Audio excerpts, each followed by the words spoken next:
গরু যে ঘোড়ার মতন দৌড়াবে। এ কথা বলে তারা তিনজন মিলে গরুর হাটে যায়। গরু হাটটা বিশাল বড় ছিল। সেই হাটে নানা রকম গরু আছে, কোনোটা কালো কোনোটা সাদা আবার কোনোটা বাদামি। ঠিক তখনই ইয়ামিন লক্ষ্য করে একটি গরু চোখে সানগ্লাস দিয়ে দাঁড়িয়ে আছে। এই দেখে ইয়ামিন বলে, আব্বু, ওই আব্বু, দেখো এই গরুটা পুরো হিরোর মতন হয়ে আছে। দেখতে কি সুন্দর হিরোর মতন।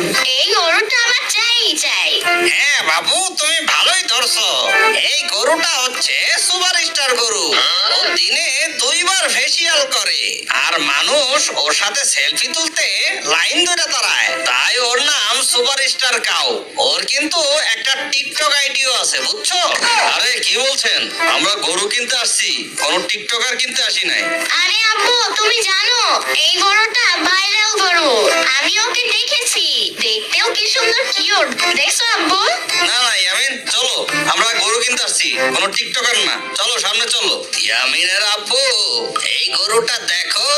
এই গরুটা মোটা তাজাও আছে আবার বড় সড়ও আছে। সত্যি বলতে এই গরুটা আমার পছন্দ হয়েছে।